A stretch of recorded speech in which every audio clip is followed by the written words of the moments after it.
It's the Farmer to Farmer podcast, episode 124, and this is your host, Chris Blanchard. My guest today, Chris Field, farms 14 acres of ground with his partner, Jessi Okamoto, at Campo Rosso Farm in Gilbertsville, Pennsylvania. Campo Rosso Farm is what happens when two New York foodies decide to start a farm.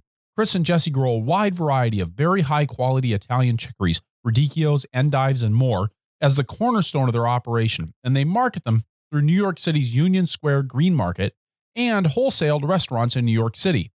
We dig into how Chris and Jessi learned how to grow this challenging crop and how they get compensated for the high labor inputs that chicories require. And while we didn't get into proprietary details of the more specialty varieties that Campo Rosso grows, Chris provides a primer on producing quality chicories for fall production, as well as insights on how they produce other high-end crops, bursting with flavor. Chris also provides insights into their marketing strategy, how he and Jessi jumped from city jobs into farming, and how he and Jessi are working to solve the challenges they've had sourcing labor for their young operation. The Farmer to Farmer podcast is generously supported by BCS America. BCS two-wheel tractors are versatile, maneuverable in tight spaces, lightweight for less compaction, and easy to maintain and repair on the farm. And by Vermont Compost Company, founded by organic crop growing professionals committed to meeting the need for high-quality compost and compost-based living soil mixes for certified organic plant production. VermontCompost.com. And by CoolBot by Store It Cold. You can build an affordable walk-in cooler powered by a CoolBot and a window air conditioning unit. Save up to 83% on upfront costs and up to 42% on monthly electrical bills compared to conventional cooling systems. Chris Field, welcome to the Farmer to Farmer podcast.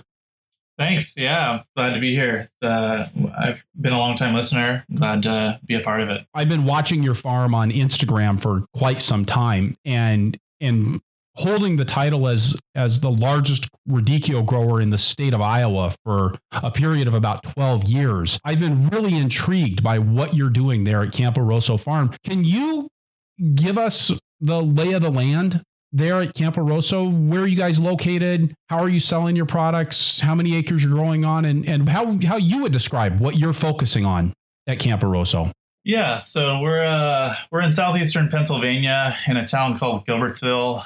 It's a pretty small town, and we're currently renting about a 14-acre field, and we sell primarily to the green market in New York City, and we do a ton of wholesale to restaurants in New York City as well, and kind of specialize in a lot of different specialty vegetables, chicory being our biggest crop that we grow. And we just try to do a lot of different things and keep up with our chef clientele, so keeps us pretty busy. I think it would be fair to say that most of the growers that I've interviewed on the Farmer to Farmer podcast have grown between 30 and 50 different crops on their farm. And when I say crops, I'm not talking about varieties. I'm talking about, asparagus, zucchini, beets, all of those things. You guys have really chosen to focus, and especially on those chicories. What prompted you to do that? Yeah, so we worked at two other farms, one in New York and one in Pennsylvania, and they both had reputations for being the strawberry guy or the tomato guy. And like in the New York market, it's a big market in a lot of ways. And like to be able to like keep up with the demand of a certain product, you have to be able to produce enough, to keep restaurants happy, to keep customers at the market happy. So like specializing is something that, I don't know, kind of seemed to me to be like a smarter idea as far as like, with limited labor and limited land, to be able to produce something that we can really hook people on and be able to offer it consistently and of a high quality. And I mean, when you talk about being, say like the strawberry guy, right? Everybody eats strawberries. Yeah. I happen to know that that's not so true of radicchio. Yeah. We've actually been really lucky because it kind of started out that we were starting to get really into growing radicchio, mainly because we were really enjoying eating it. When we worked at the farm in the Catskills for Mountain Sweet Berry Farm, he's always been like a pretty big pioneer of of growing specialty vegetable. And, he's been doing it since 85 or 86. And he kind of instilled this love of Italian products. So we kind of started out just being like, wow, we really like eating this radicchio or Treviso or, any of these obscure varieties that we could find at specialty stores in New York. And so we kind of just went with it. We were like, well, we should try to grow it. And so since then, it's been like a long journey of a lot of research and a lot of time trying to figure that crop out for ourselves. So yeah, it's been a journey. How long have you been farming at Campo Rosso? So Campo Rosso, we have been farming. This is our 4th season in production, and we kind of the farm the other farm we worked at in Pennsylvania and the farm in the Catskills, we kind of had a sort of managerial role to where we could kind of do whatever we wanted as far as like planting crops and stuff. So we've kind of been working on the radicchio crop for 6 to 7 years now at the 2 different farms as well. Okay, so growing radicchio is not the easiest thing to do. I mean, and we talked a little bit about how not everybody loves radicchio, but it's also, I mean, it's not like tomatoes where you can just go buy some transplants and stick them in the ground. How did you go about learning to grow these specialty crops? Well, I mean, I would say like radicchio and Treviso are the 2 ones that probably most people can associate with, and those are kind of like some of the easier varieties. And really, like, we've basically just taken some of the regional specialties of northern Italy. Like, every town kind of has its own variety, whether it's Treviso, which is a town, Chioggia, which is where the traditional round red radicchio that everyone knows of is from, Castelfranco, which is a variegated one, and that town's a little further north.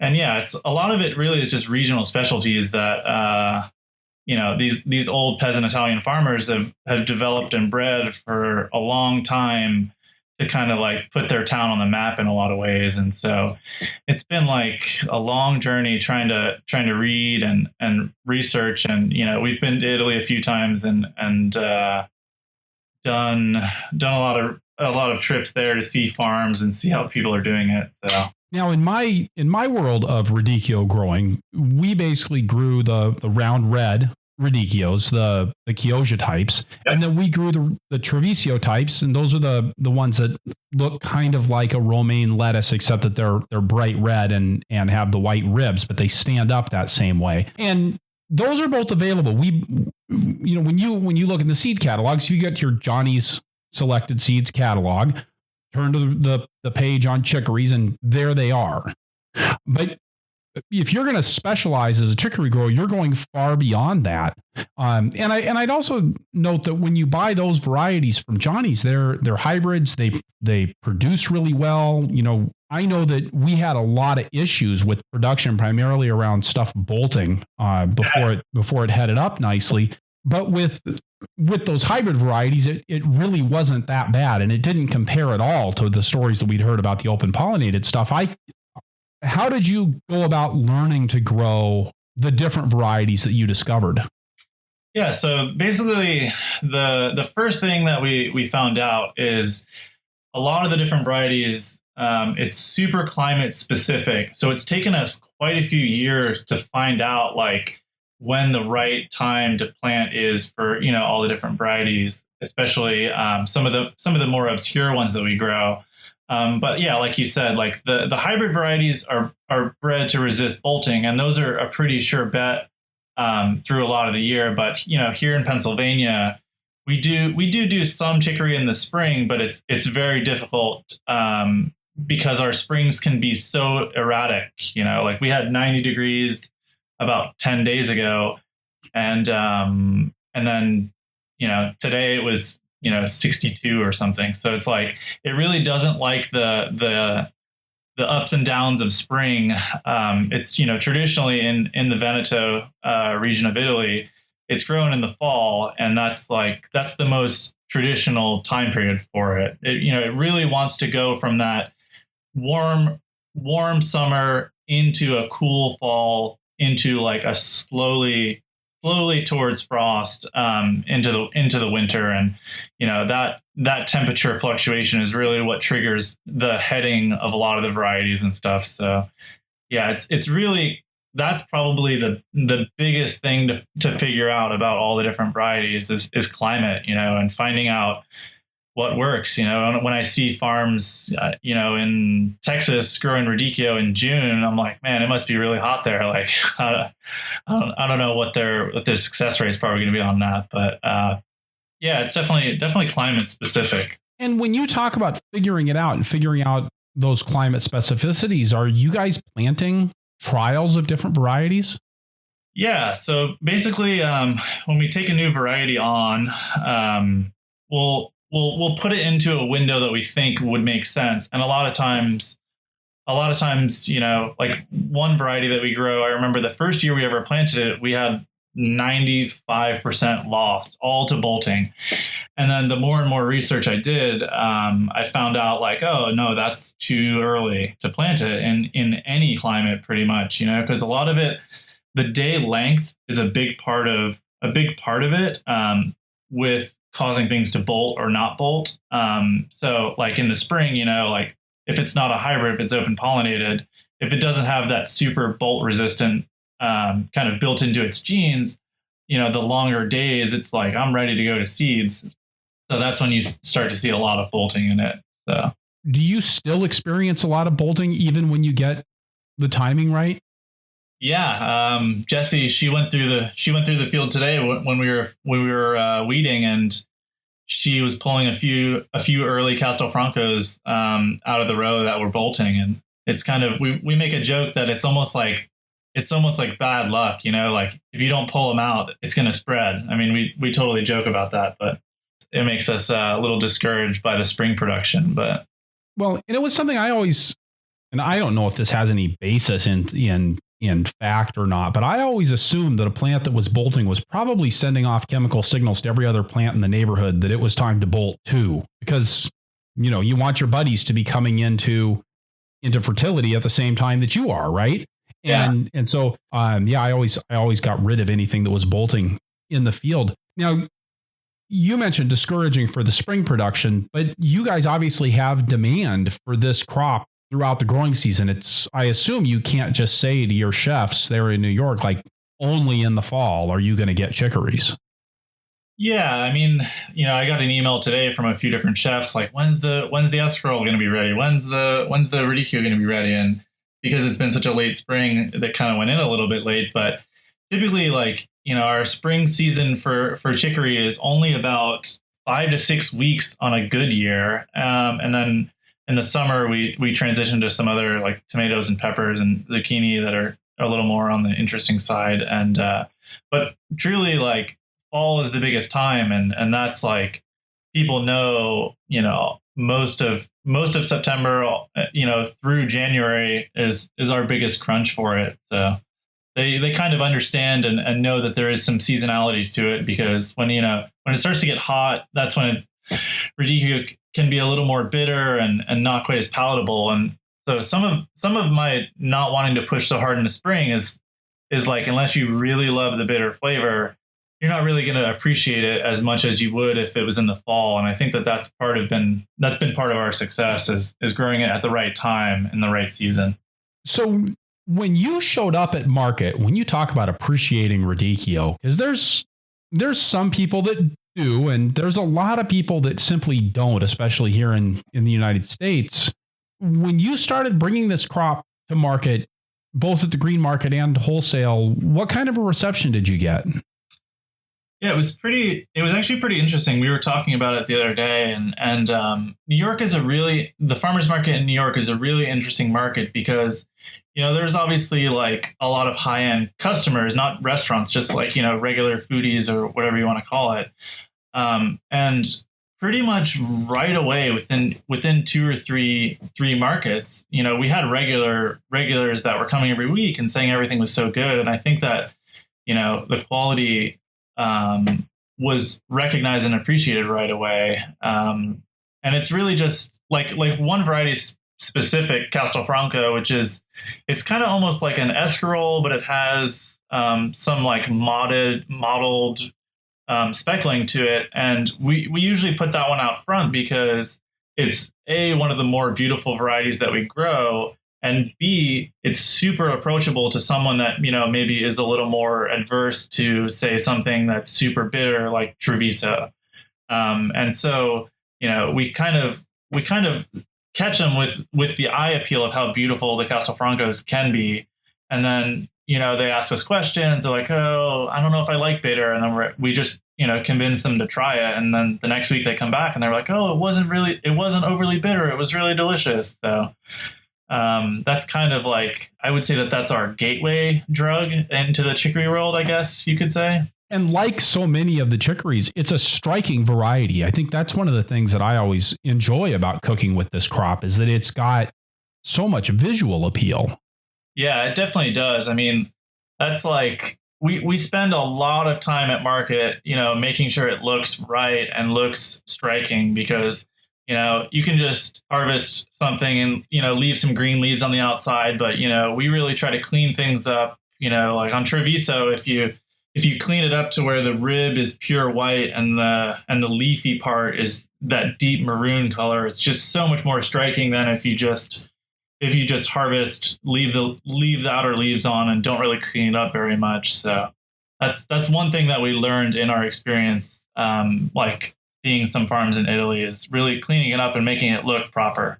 How much time did you spend on farms in Italy? We didn't spend a ton of time on farms. There was two big trips that we went on. There was one that we were there for 3 weeks visiting farms, and that was probably the initial trip. That was early on. I think that was 2012, maybe. Yeah, I think that's about when it was.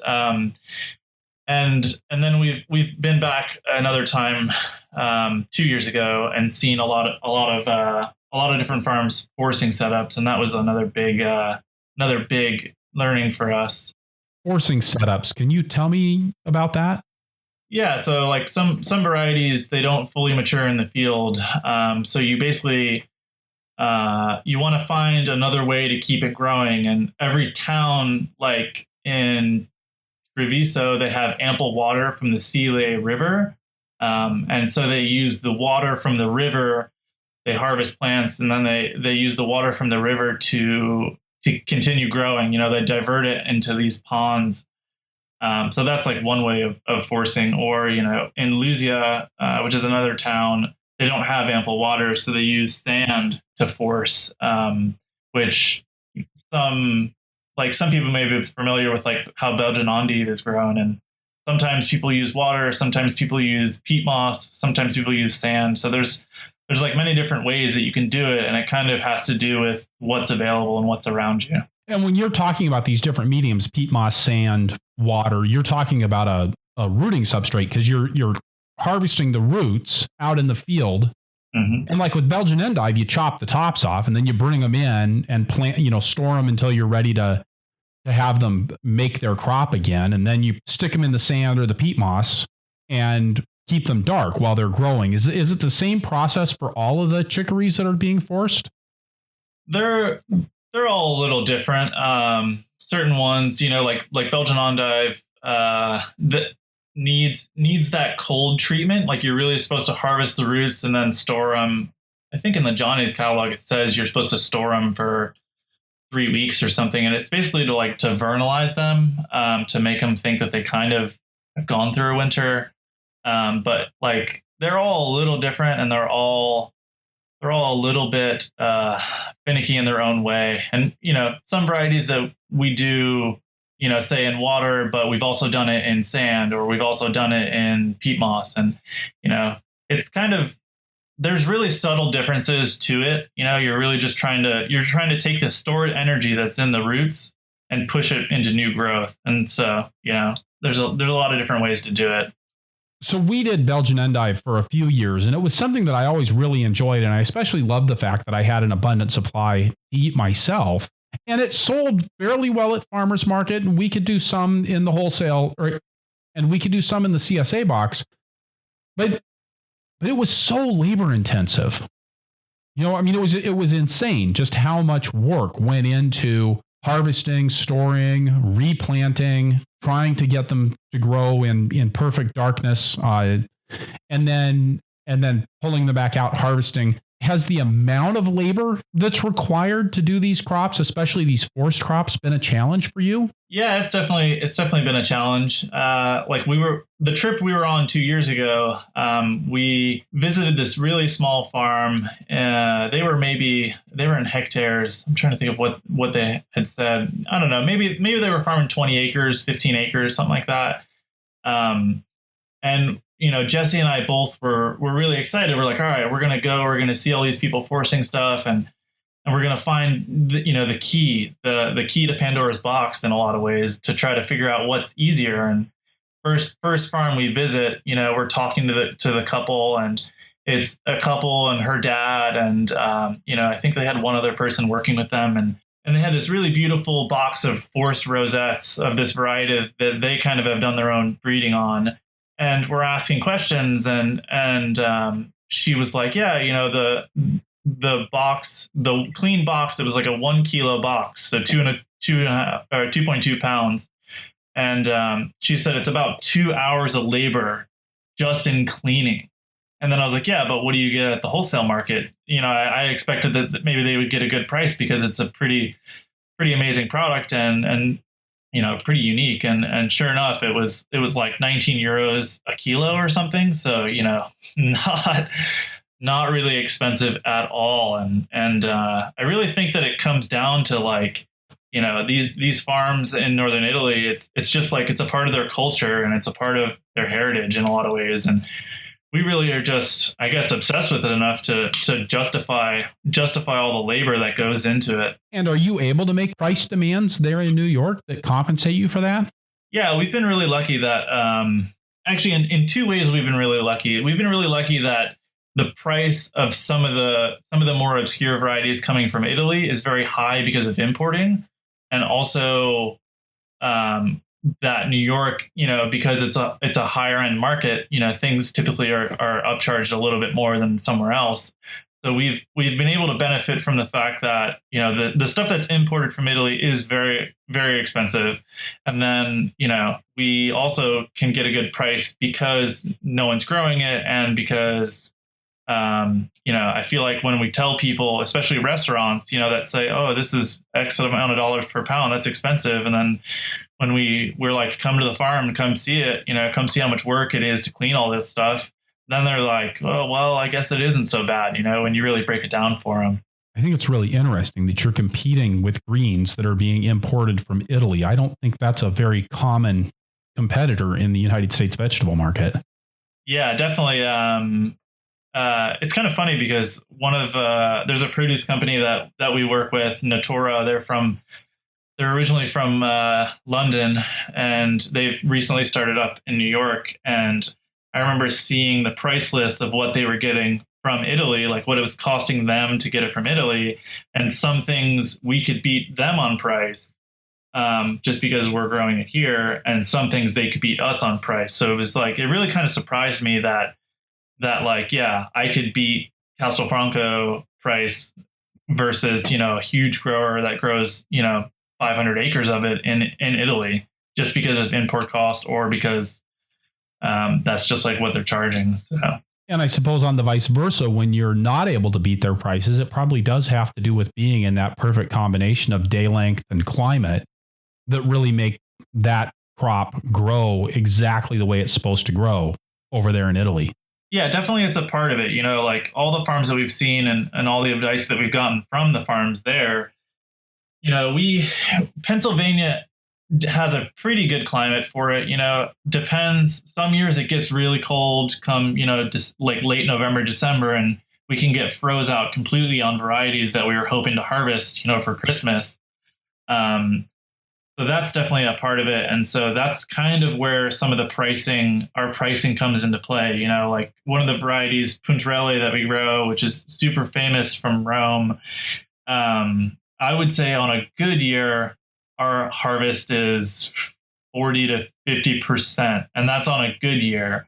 So we do kind of charge a little bit more because the demand is so high, and the variability of that variety. And just success rate is so low that, we try to compensate for it in that way. How do you decide what chicories you're going to grow? The more the merrier. Yeah, I don't know. It's kind of our own research into varieties. I before I started farming, I actually was a chef in New York, and so I'm familiar. I was familiar with most of the varieties that we're currently growing, and so I just basically, I don't know, spend a lot of time on the internet looking at websites that are seed catalogs and different things that are not American based, to find new varieties and try new things. And there periodically there'll be a chef suggestion. Like a chef recently asked me to grow blanched dandelion, which I think in France they're called pissenlit, I think. And I didn't really have much of an interest because the forcing varieties already kind of wear us down pretty good. So I passed on that one for now. And I know, when you and I talked before the show, you mentioned that the green market is a very competitive marketplace. And, you guys have put a lot of time and energy into figuring out how to grow these crops. And I know we don't necessarily want to go into really specific production details about specific crops and varieties of chicories, but can you give us an overview of best practices for chicory production? Yeah, for the most part, I would recommend people to try to grow it for the fall season. So shoot to harvest October, November. Basically, it really depends. If you get much below freezing by say mid-November, you should probably stay on the early side of planting. Pretty much everything gets planted mid summer-ish on our farm and harvested October through January. But yeah, you basically you want to put it on any normal growing path that you would say lettuce or any leafy crop. It's not super finicky. It's more sensitive to abuse of like not giving it enough water, or some years we've seen October 15th we've had 88 degrees, and that's not very good. So really just kind of like stick with it and try different planting dates. You're definitely going to have the most success with some of the more modern hybrid varieties that are available. And just like give it as much love as you can. Try to give it as much water, and you don't want to go super strong on nitrogen, because nitrogen sometimes can lead to more bitterness, which is something that a lot of people don't know about chicory.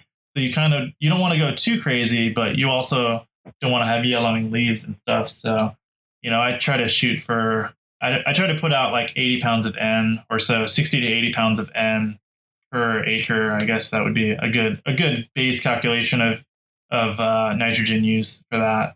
Any pest or disease problems that are challenging for chicory? Pest. Some years we actually get cutworm pretty bad in Trevisa, in the varieties that have more of a pronounced rib.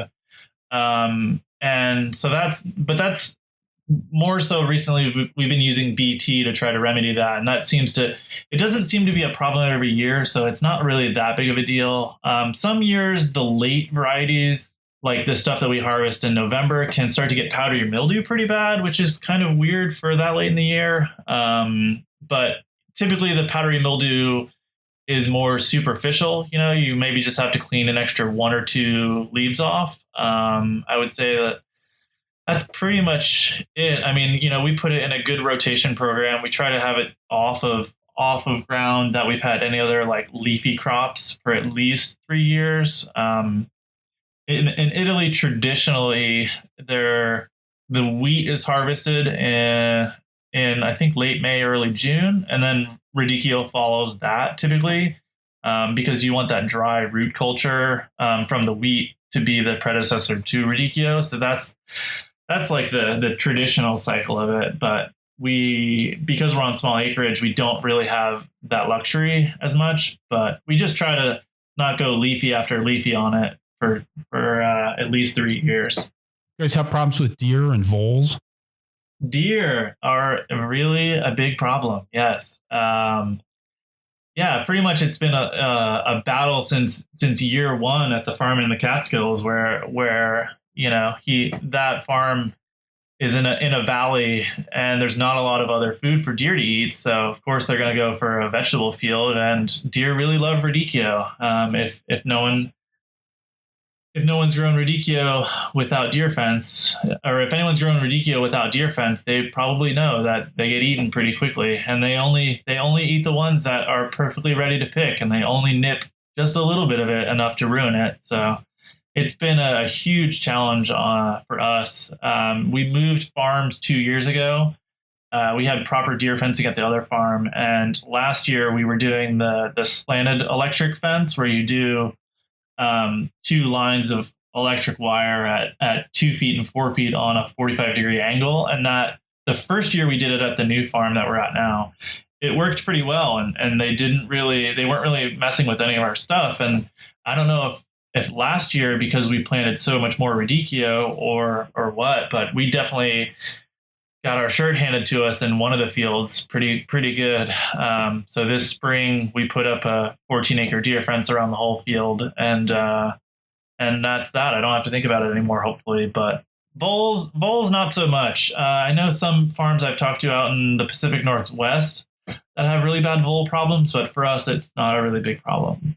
When you're putting those plants out, are you starting those from seed in the field, or are you putting them out as transplants? Yeah, typically we always do transplants. We do have good weed control on our transplant production. So, Belgian endive, you're supposed to direct seed so you get the straight taproot. That's the only one that I really would direct seed, because you want to store it the same way you would store a carrot, and if you transplant like a knobby, ugly root is a lot harder, or not harder, but it doesn't store as nicely as a perfectly cylindrical root of endive. So.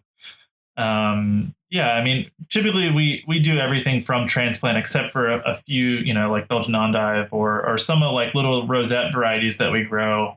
Those usually are direct seeded. And what are you using for a transplanter? We use a water wheel transplanter from Rainflow. We like it, but ironically enough, this week we got approved for an equipment loan. So we're going to be buying a mechanical 5000 carousel transplanter for this year's fall production. And have you found any tricks for doing the transplant production itself? Anything different that you're doing for chicories? Yeah. So if you start in midsummer, your greenhouses are typically pretty hot. So really, like, temperature is something to really pay attention to. Some years, like, we've been a little more lax about it and had really crappy germination, on weeks where it's super hot. So sometimes even, we put like a whole pallet full of trays that have been seeded in a like a barn or, a different room or something, to get them out of direct heat as much. And then it's a dance of trying to check them every half a day or so to make sure they're not starting to germinate. And that's kind of helped us on the hot years.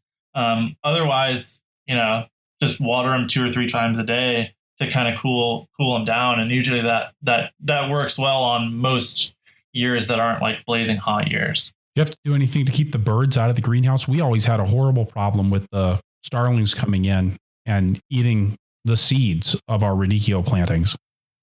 Yeah, not too much. We don't really have bird issues with it. I mean, sometimes, yeah, not really any bird issues. Great. That's a nice problem not to have. How long are you usually holding those radicchio plants or those chicory plants in the greenhouse? Typically, it's about a 4-week cycle. We use a 128 flat for radicchio and for most of our leafy crops, just because with Vermont potting soil, which we use, we seem to have the nicest transplants with 128. I haven't really ventured into 200s like some people have. A big part of it is that since we bought the finger weeder for cultivation, the bigger plant really helps, because we can be more vigorous on that first and second cultivation when the plants are kind of small. So the 128 in the Vermont compost soil mix typically works the best for us. You mentioned the finger weeder, so let's talk some about weed control on your farm, because that's really important in a greens crop. Yeah, we bought the Crest finger weeder, the 3-point hitch steerable kind. So basically, it's 3-point hitch mounted. We're on 60-inch centers is our bed, and we do 3 rows at 15-inch spacing. So we have the finger weeder to match that spacing, and typically we transplant the crops, water them in, and then 5 to 7 days after we transplant, depending on our schedule at market and depending on the weather, 5 to 7 days later, we go through the first time with the finger weeder. I'm driving the tractor, Jessi's on the finger weeder itself, and I'm just trying to steer as straight as possible, and she just makes small adjustments right or left to make sure that we're not knocking plants out. Okay, so could you tell me a little bit more about that finger weeder tool? Because, now when I always think of cultivating on my farm, we did it all with belly mounted equipment. And it sounds like you're actually talking about steering something that's on the back of the tractor. Yeah, so basically it's 3-point hitch mounted. And there's a toolbar with these gauge wheels that kind of have this like little ridge in the center of the gauge wheel that digs into the ground. And then there's this steering, it's like this steering setup. So basically Jessi rides on the back and has kind of like bicycle handles, and she just slightly moves it right or left, and then that's what'll move the whole transplanter right or left because of the gauge wheels that dig it into the soil. And is that the only tool that you're using for weed control now? For all of our bare ground crops, yes. We have really good weed control with the finger weeder, and it's kind of mind-blowing how well it works. It's a really expensive tool, but I don't think I'd ever look back or think twice about it. All right, and we'll include a link to that for that finger weeder on the show notes for this episode. So, people are looking for some more information about that. I'll make sure that there's some resources for where to find that. Something that has come so highly recommended from not just you, but several other farmers that I've interviewed. Yeah, it's definitely been a game changer for us, being that pretty much it's just Jessi and I, and we've had a couple random employees, like Jessi's brother is currently working with us, but it has allowed us to farm much more acreage on an intensive scale than we probably even should. Like last year, the only hoeing we ever did the whole entire season was some greenhouse lettuce early in the spring. But typically the finger weeder lets us get out without ever using a hoe. So we're pretty happy with it. Now, are you doing a lot of production undercover? No, not really. We have two high tunnels that are 25 by 144. But yeah, that's pretty much it. So it's you and Jessi doing the harvest on 14 acres of vegetables? Yeah, labor has been a huge challenge for us. There's a large population of farms around us, like, down in Lancaster County and things. And we're actually surrounded by some of the biggest mushroom production houses in the country. So Spanish labor around here typically is in the nice, cool mushroom houses for the summer. So we haven't really been super lucky because we don't have housing to offer because we rent the land, and we have just had a hard time on it. But the 14 acres is a recent acquisition. Last year we had about 9, and then we added 6 more this year, or like 5 more this year. So we're definitely currently looking for more help for harvest. I mean, you talked about this farm that you were on in Italy where they were looking at 2 hours of harvest for a couple of pounds of greens. What have you done to make your harvest efficient, to make it possible? I mean, weed control is one thing, but harvest is another when it comes to making it possible for 2 people to run a farm on their own. Yeah. Tractors as much as you can. as we can, we try to use, the front end loader pallet forks with crates, and whether it's one person's cutting lettuce and one person's packing, or like right now we're doing a lot of baby head production currently, and baby lettuce heads. I'll be driving the tractor through, Jessi will be cutting, and her brother will be packing or whatever. So we basically just try to like minimize the amount of time that we're like wearing ourselves down by carrying one crate or two crates out of the row, and we just try to just be as quick as possible, and as delicate on certain crops as we can. Can you tell me a little bit more about what that process you just described looks like? You said that Jessi's cutting. Is she slicing the roots off of a lettuce or grabbing the head and cutting it and then handing that to her brother? And then what's he doing with it? So we grow baby head lettuce on plastic. That's the only leafy crop that we grow on plastic because we like how clean it is. We have a silt loam soil, so it's with a little bit of clay to it. So sometimes it's a little sticky and a little harder to clean off of certain things. So basically, we'd load up the front end loader with a bunch of crates on a pallet on the front end loader with a bunch of crates, and Jessi would go in front. She would harvest. Well, it really depends. She would harvest, cut the root, cut it off, clean it a little bit, and flip it over. And then typically, I'm driving the tractor with Scott, picking the head up and then packing it. Depending on the variety, up, butt side up or head side up, and then just trying to go through the field as quickly as we can to get the crates packed. Are those being field packed, or do those go into the packing shed for further washing and processing? So we'd bring them to the wash station, and they're not packed into half bushels there. We like to dunk the whole crate kind of carefully into like one of those big Rubbermaid tubs, just with another crate on top, just as so it doesn't float. Hold it down for a few seconds and swish it around just to get a little more of the dirt off that might be at the base of the lettuce, and then we actually do most of our packing at market, which is kind of crazy. What kind of a facility do you guys have for a packing shed? Pretty much it's the lowest tech thing that you can imagine. Because we rent land, we have two shipping containers that one we use for storage and one we kind of use more as like wash pack. So that's kind of limiting for us. We think about building, some sort of structure, but because we rent land, it's a little hard for us to think about investing in it right now. So we just kind of make do where we can.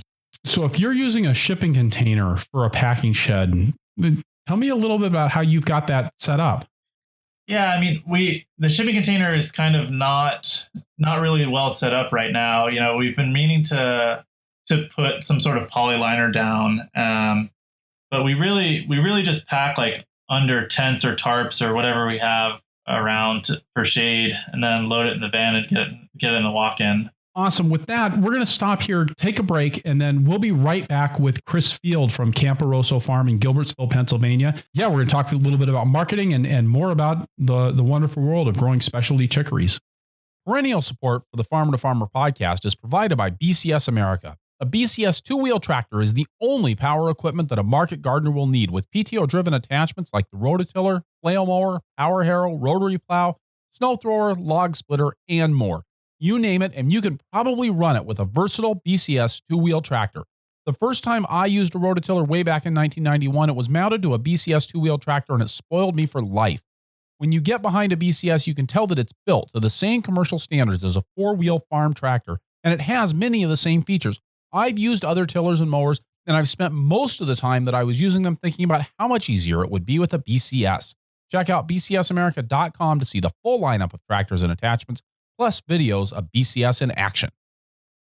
Perennial support is also provided by Vermont Compost Company, helping plants make sugar from sunshine since 1992. Through 23 years of producing the best potting soils that you can buy, Vermont Compost Company founder and owner Carl Hammer has stayed intimately involved in the company, working with a small staff of committed individuals to provide compost-based potting soils chock full of microbial partners and humus-bound nutrients. The people at Vermont Compost Company all have a practical understanding of the challenges that organic growers face, and they combine that with a comprehensive understanding of soil and plant science and an intuitive comprehension of it all that often has Carl and his crew sticking their noses into a handful of compost and inhaling deeply.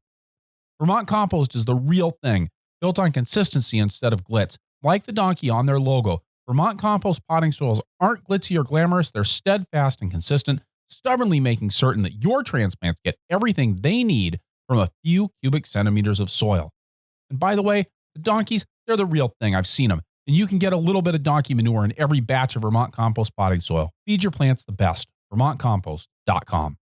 And we're back with Chris Field from Campo Rosso Farm in Gilbertsville, Pennsylvania. Chris, you were talking about, before we went on break, you were talking about actually doing a lot of your packing things into boxes at market. Can you describe how your marketing flow works? It's my understanding that a lot of what you do is based around your presence at the green market there in New York.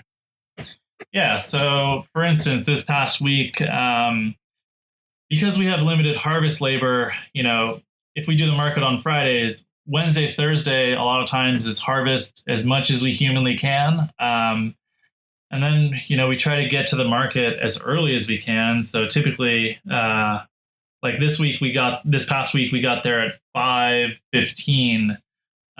We kind of set up our stand, but don't start putting stuff out yet.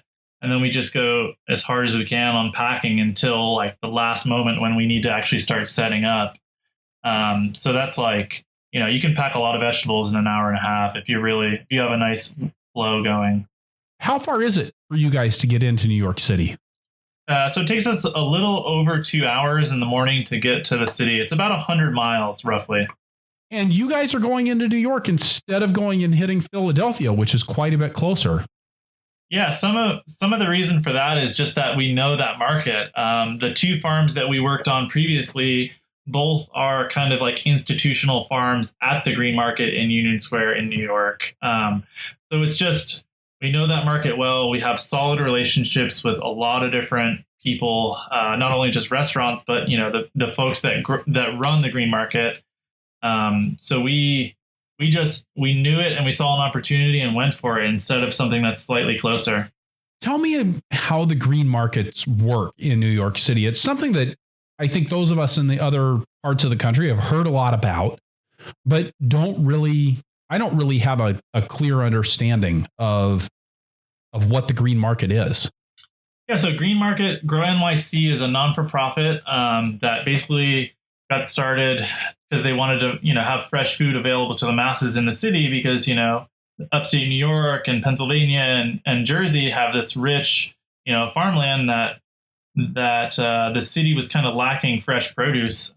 So they started the farmers market, and now I think there's over 100 different locations in the greater New York City area. And they do a lot of community outreach and a lot of different things for like, local food and for getting food places that maybe isn't in the city more accessible to people. So they're a pretty amazing organization, and we're really lucky to be at the market that we're at in the position that we're at. Now, where is your market at in New York City?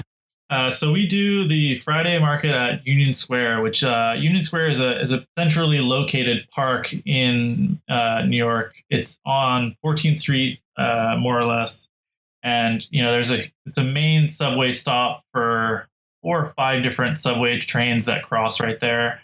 So it's just like kind of a pretty lively neighborhood with a lot of people going around. I feel like I've heard that the estimate is like on Saturday is 20,000 people that go through there on a busy Saturday, if I'm not mistaken. That go through the farmers market. Yes, Saturday is unreal. Wow. Okay, and so you said you're at the Friday market at Union Square. Are you guys also there at the Saturday market? No, so the Union Square market itself is Monday, Wednesday, Friday, Saturday. So it's 4 days a week, different growers on different days. And, each day has its plus and minus to it. Interesting. And is that where most of your wholesale sales are happening? Or are people coming and making those selections and picking them up at farmers market? Or are you also doing deliveries to stores and restaurants there in New York City? Yeah, it's kind of both. The Union Square Market is really amazing because it has this rich culture of restaurants, within a say 5 to 10 block radius, and restaurants that are established and pretty well known and pretty famous for making that neighborhood great. So typically, our wholesale stuff, they do come to market, pick up at market, because then it's a really great place to go and buy a ton of different produce. And then if it's walkable, a lot of the restaurants will have kind of like one of those Rubbermaid carts to bring it all back, or a lot of places, sometimes even way out in Brooklyn, come to the market and then just take a cab back to the restaurant with a van full of produce. Wow. That's so New York. Yeah, it's pretty amazing. And even recently, some of our better customers that are far out in Brooklyn, one of their cooks was sick and the other sous chef was out of town. And so I actually had to throw their order into an Uber. They requested an Uber, which I don't know if everyone knows what Uber is, but it's kind of like a ride sharing app where you hail a car service. So he hailed it, went out in Brooklyn, but had as if he was in Union Square, and I just met the driver and said, "Here you go, take this," and he knew where to go, and there his order went. And when chefs are getting their product at market, have they ordered it with you in advance, or do they come and they look at it and they go, "I want a case of that Puntarella"?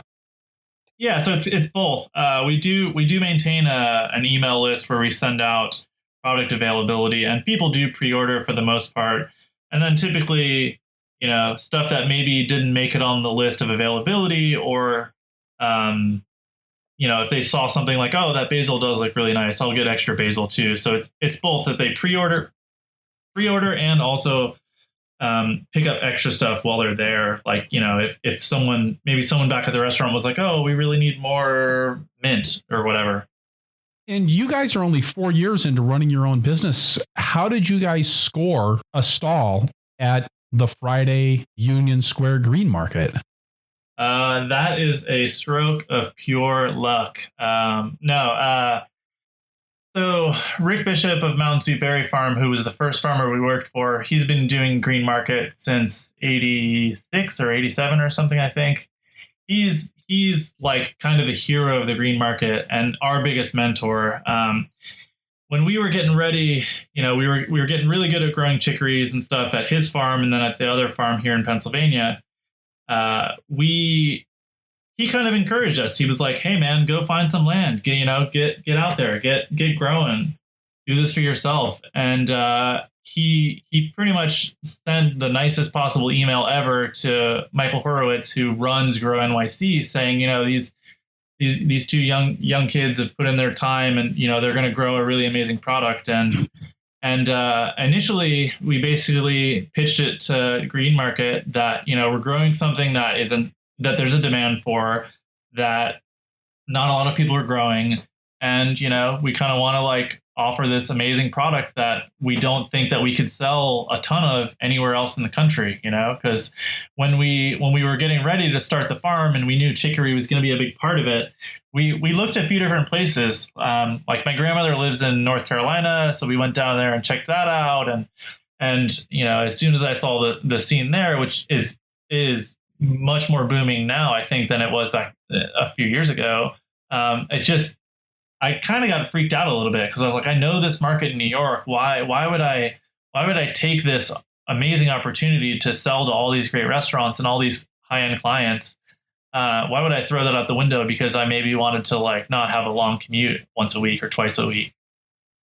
And that must have been kind of an interesting decision-making process, because, here you are juggling this whole issue of land and market and product, really, because I do think there's something to what you just said, that New York City is probably an easier place to sell weird and freaky chicories than North Carolina. Nothing against North Carolina. Yeah, no, exactly. Definitely there's definitely like just like a culture of food that doesn't exist a lot of other places in the country. Like I would say California and New York are probably the two big places. Pacific Northwest kind of is starting to have a few different farms growing a lot of nice radicchios and things. But I think that like the clientele that has spent time, say, in Tuscany or in Venice or these faraway places, those are typically the type of people that are going to search out Chioggia or Radicchio or Castelfranco or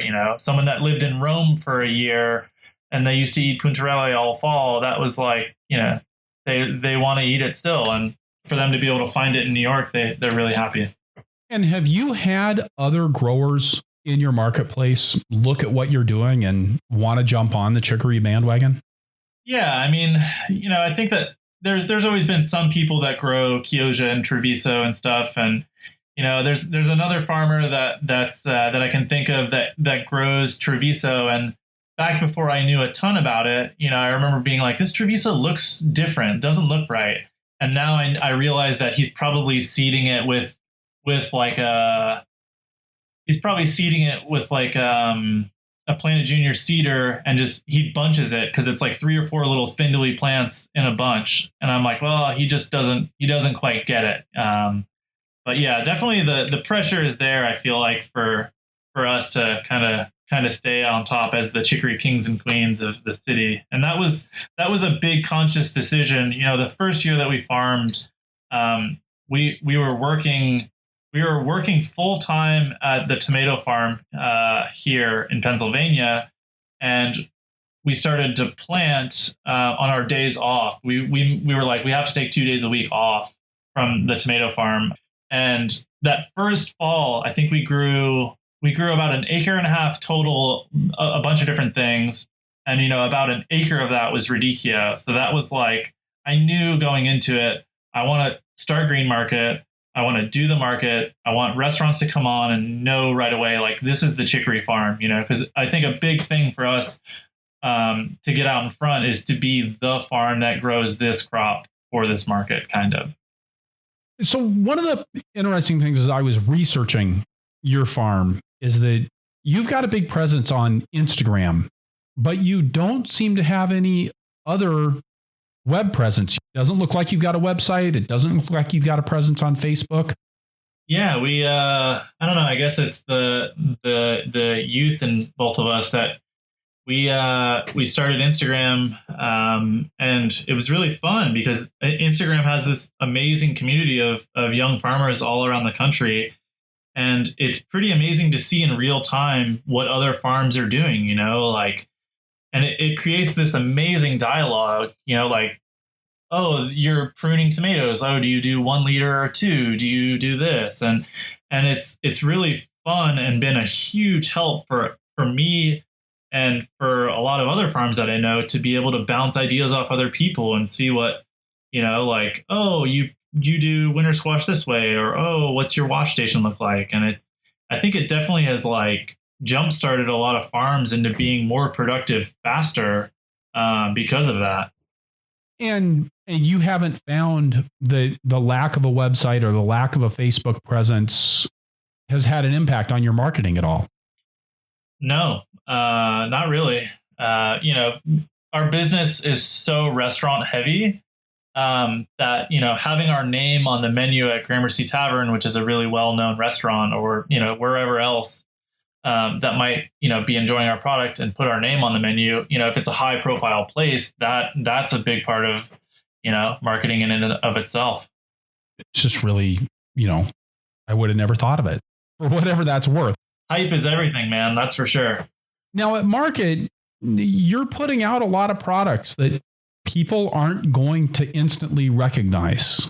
Have you found ways of educating customers about what you're doing, or is it been more that people come to you and they know what they're looking for? They know that they're looking for a Treviso or a Puntarella, and that's what they're going to get. Yeah. To be completely honest, a lot of times we kind of joke that, like, so at the Union Square market, you're 8 a.m. customers, the morning customers are your foodies. And they typically know what they want. They're well educated in terms of food and culinary abilities. So they typically, they'll see a Treviso and they'll know that they want it and they want to grill it, or they know that they want to make a nice salad with a Castelfranco. But then the afternoon customers are kind of more just like your passer through type people. And those typically take a little more coaxing for them to understand the product that we have. But a lot of times, some of the more obscure varieties we have don't really last much past, 9 o'clock in the morning or maybe even 10 o'clock in the morning, because the restaurant presence is so high and stuff just gets packed pretty quickly and sold. Now, you said, I think that you're trying not to have leafy crops on the same piece of ground more than one out of every 3 years. What are some of the other specialty crops that you're growing? Yeah, so we do a lot of different things throughout the year at higher volume. So right now we're doing a lot of baby head lettuce production because it's early in the spring and we can do a lot of it. We do a fair amount of peppers, a lot of sweet peppers we're really well known for, some really obscure varieties that are kind of hard to find. We've kind of done some more specialty zucchini. We do a couple different special tomatoes that we really like, but some of the other crops we grow, we really just try to focus on flavor and then, what we want to eat the most of, and then grow a lot of it and just move it as quickly as we can. And when you're focusing on flavor from a marketing perspective, I mean, people buy with their eyes. And so how are you getting that message across? I think some of it, well, I guess it depends on the crop. Like when we grow a cherry tomato, a red cherry tomato that we really like because it's super sweet and has a good tomato flavor. And that's something that's really easy to say, try one, and then people taste it and they're blown away by it. We do use a refractometer, which maybe you're familiar with. It measures the sugar content of, say a tomato or a zucchini or, any crop. We do use that sometimes to kind of give ourselves a range, like if we have a cherry tomato that's a 12 bricks, we know we're doing well with the cherry tomatoes at that time. And that's kind of, we probably could use that to market more, but I don't know. Pretty much the demand for most of the stuff we grow is high enough that we don't really have to push super hard to get everything sold. And for you, is growing especially flavorful varieties of crops, is that a matter of variety selection, or are you doing things with your soil or with your fertility program or other aspects in order to really pump up the flavor in your produce? Yeah, I think it's a combination of things. So Rick Bishop, who we worked for, who's our biggest mentor, his big thing has always been mineralizing the soil, and he's pretty much where we've learned the majority of our focus on taste, and growing things for the most palatability. And we do certain things that are really going to allow us to have a better flavored tomato or zucchini or pepper or anything. And one of the big things that we do is we use soft rock phosphate, which is a phosphorus source that has a fair amount of calcium in it. And if you use that at a high rate, it doesn't leach the same way that a manure-based phosphorus would. So you can have a high phosphorus level and it not be the same type of issue as if you were just putting on a ton of manure. And do you find that doing things like varying harvest time or other things like that makes a difference with the flavor of the tomatoes?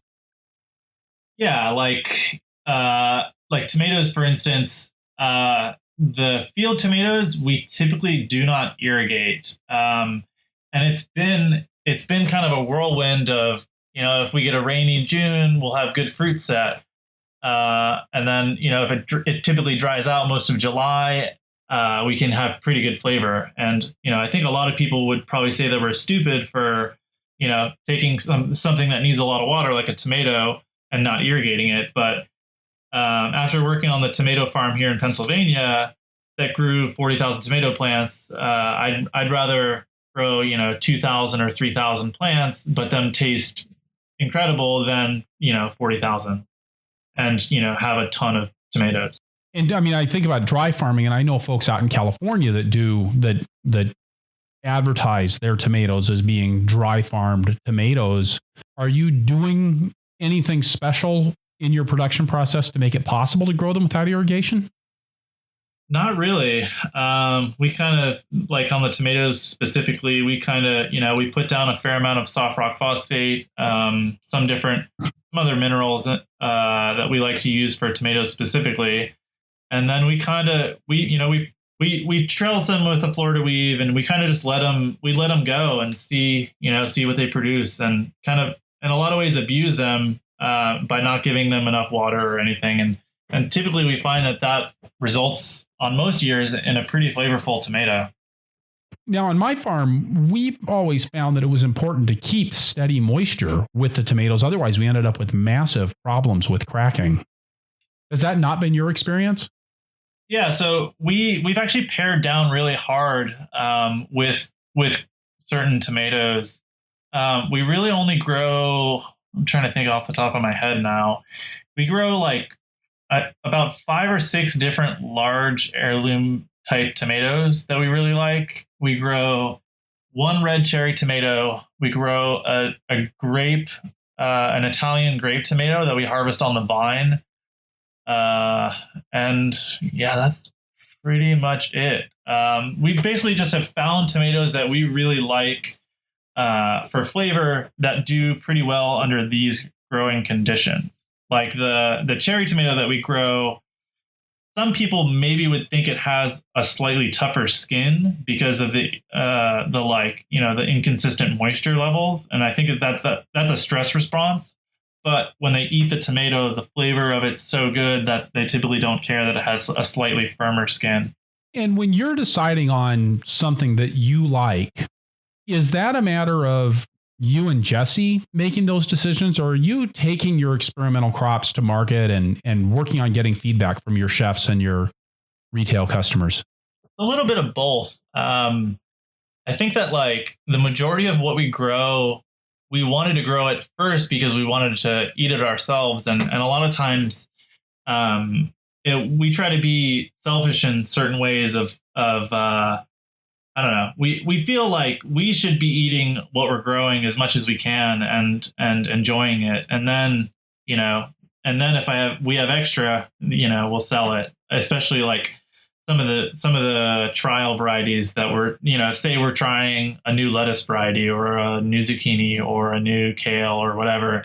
It pretty much has to go through us before we even let anyone else try it. But a lot of times it works out that it's a variety that we really like, and then we put it into full production the following year. And then are you guys doing any storage crops, or is everything that you're doing harvested fresh and delivered that same week? Yeah, we do very little storage crop. Fall, we do some storage, radish and turnip, those kind of things. We don't really do a lot of carrots. Some of it has to do with like a really good friend of ours, Tyler at Alewife Farm. He grows a lot of really nice carrots. So, he does the same market as us. So out of respect for him, he can grow as much carrot as he wants. We'll stay out of carrot. But yeah, pretty much typically most of what we sell is harvested fresh and sold, within a day or two of harvest. And are you marketing year round at that Union Square Farmers Market, or are you guys wrapping things up in the wintertime? So the Union Square Market is a 12-month farmers market that goes year round, and it's some of the farmers that do it year round are pretty hardcore. We definitely, because we're limited in labor and are pushing ourselves pretty hard, 10 to 11 months out of the year, we try to finish up most harvests, say mid to late January, and take most of February off, and then start back up in mid-March, more or less, with some early greenhouse salad mix type stuff and some like greens and microgreens and stuff. So we've spent the interview talking with you. Can you tell me a little bit about your partner, Jessi, and how she's involved in the farm and how maybe that's similar to or different than how you're involved with the farm? Yeah, Jessi pretty much keeps me in line most days. Yeah, we kind of just split responsibilities a little bit. You know, like I do more of the tractor work, she does more of the greenhouse maintenance, but then we meet together and do the planting together, obviously, and harvest together. But yeah, we pretty much work side by side, day in and day out. And she definitely keeps us balanced in terms of I don't know. I feel like I have a tendency to want to do too much and not know the limit of our scale. But she definitely reins me in on that one in a positive way. But she's definitely like the more behind the scenes making it happen. And I guess people would say maybe I'm a little more vocal and out front for the business. And are you guys both involved in marketing at the green market?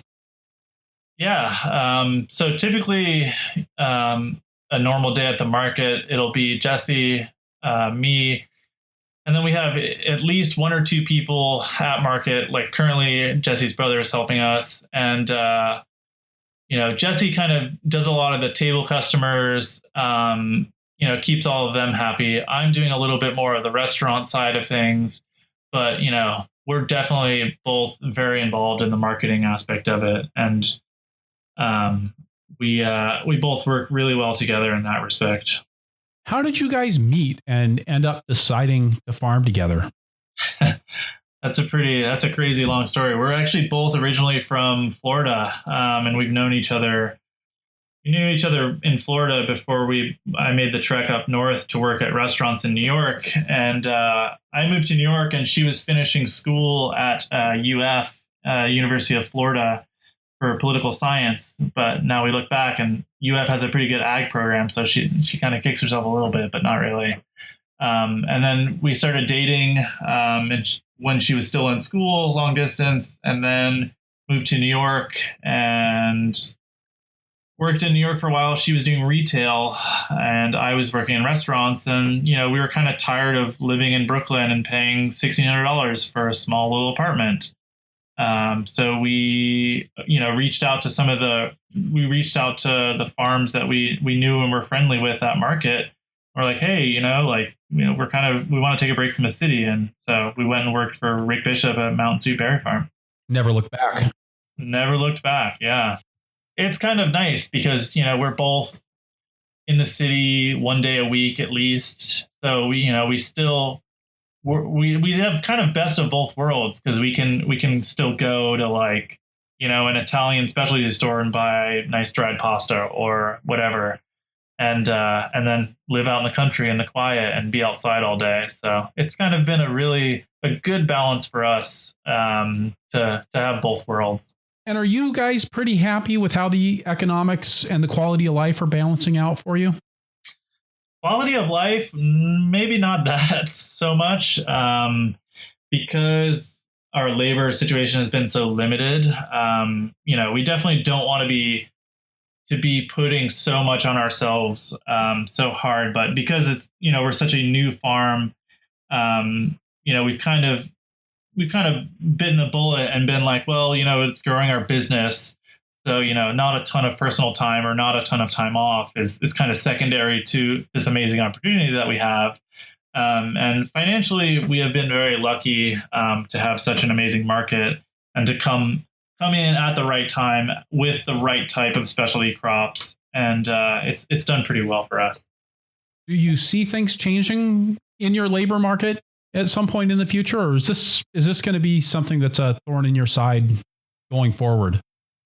We're definitely working towards it. I think that we were just trying to find the right fit because initially, like the tomato farm we worked at here in Pennsylvania would have a crew of 26, 27 different Spanish workers. And we manage that crew, and we both speak a little bit of Spanish, and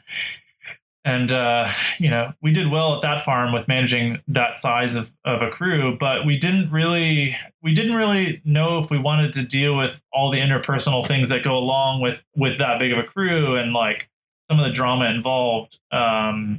So we initially, when we started the farm, we were going to try to find more, people that were really into food, that maybe weren't from an agricultural background, that that wanted to learn it and be really interested in it, as opposed to doing more of like a traditional farm based around Spanish labor. But yeah, we're working towards figuring that out right now. And you mentioned that you're renting land. Is that a fairly stable land tenure situation for you? Yeah, our landlords, the Swartleys, are pretty much the nicest people ever. They've been super supportive to us all along.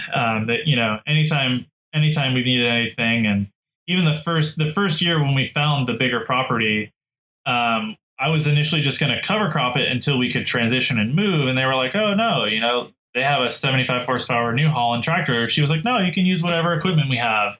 You can use it however you want." And they've been so generous to us. That first fall, we were like, "All right, cool. We'll put in winter squash. We'll do some different things that are kind of less labor, less constant eye, more go in and bulk harvest in the fall or something." So they've been amazing to us, and we're really grateful for that, to have the relationship with them. With that, Chris, we're gonna switch modes here and go to our lightning round. But first, we're gonna get a quick word from one more sponsor, and then we'll be right back. Today's lightning round is brought to you by Store It Cold's CoolBot. The CoolBot has changed the way farmers think about cooling facilities for their vegetables by making it possible to cool a walk-in cooler with a window air conditioning unit, with massive savings on the front end and an ongoing electricity and maintenance costs. And now, CoolBot has taken another step forward and created a turnkey refrigeration solution, an energy-efficient walk-in cooler designed for easy assembly by you in hours, not days. I know from experience how much time and energy can go into building a not-so-great homemade walk-in cooler or looking for a used one that's still in good condition. Save yourself the time, save yourself the money, and save yourself the headache.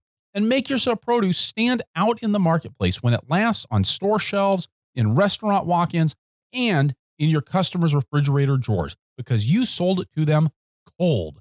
If you're purchasing a CoolBot, please use the code FDF at checkout to double your CoolBot warranty at no charge, or mention Farmer to Farmer and receive an exclusive discount on your walk-in cooler solution. StoreItCold.com. Chris, what's your favorite tool on the farm? If I have to pick one, it would be the finger weeder, hands down, for sure. But if I had a second option, it would be we had a custom built reel, a 3-point hitch reel to roll up row cover onto 2x4s, and that has been almost a relationship saver for Jessi and I. Tell me about that. Yeah, so here in Pennsylvania, southeastern Pennsylvania, there's a large population of Mennonite farmers, which, if you're not familiar, they're kind of similar to the Amish, except for they're a little more progressive. They'll use tractors, but they have to use steel wheels. And they're amazing neighbors. They're amazing farmers. And so one day we had seen our local welder. He had made a 4-foot wide reel to roll up plastic. Like you'd use a lifter to lift the plastic up, and then you'd go through with this reel and roll it up onto a piece of 2x4 and then just throw the whole thing away at the end of the season. And I was just talking with him, and I was like, "Can we get you to make that, but so I can reel up 7-foot row cover or whatever size row cover onto an 8-foot 2x4? And he's like, "Yeah, no problem." So it's basically just a 3-point hitch frame it's actually like 9 feet wide, but it has these kind of like things where you slide the 2x4 in on each side, and then all it is a hydraulic gear that turns the 2x4. And so I'm on the tractor controlling the hydraulics, and Jessi just gets the row cover set on the piece of 2x4, and then we just reel it in, and it's the easiest thing in the world. It's it's really like, I hate row cover more than maybe anything on a farm, and this has made it way more manageable. Yeah, that sounds awesome. Yeah, there's a video of it on our Instagram, and I like a lot of people have contacted us about it because it's been amazing for us to use, and it was really inexpensive for him to make, and I almost feel like I should talk to him about making it at some sort of scale for farms, because I feel like there's probably a pretty good interest in it. What does Campo Rosso mean? Roughly translates into red field. So when you look at it, all the radicchio, a lot of red. So there you go. I like that. What is your favorite chicory to grow? Probably I'm gonna go with Chioggia because it's so reliable. Unlike everything else that you're doing. Yeah, I mean, definitely, that's probably my favorite to grow for reliability. But for taste, the Castelfranco is pretty hard to beat. Tardivo, even though it's forced and takes a ton of labor, it's also really special. So, yeah, that's that. And outside of the chicory family, what's your favorite crop to grow? Favorite crop to grow other than chicory? That's pretty hard. I mean, I really do enjoy growing the sweet peppers that we grow. We grow 19 or 20 different varieties of specialty ones that are a little more uncommon. And it's just, I don't know, there's something about all the diversity of shapes and size and color and taste. It's just a lot of fun. When it's a hot day, like getting out there and picking peppers, I don't know. I've always really enjoyed it. And if you could go back in time and tell your beginning farmer self one thing, what would it be? Buy a finger weeder day one. There you go. I think that seems like a pretty common sentiment lately. Yeah. Chris, thank you so much for being my guest today on the Farmer to Farmer podcast. Yeah, thanks. I'm glad to talk with you about what we do. All right. So wrapping things up here, I'll say again that this is episode 124 of the Farmer to Farmer podcast. You can find the notes for this show at farmertofarmerpodcast.com by looking on the episodes page or just searching for Field.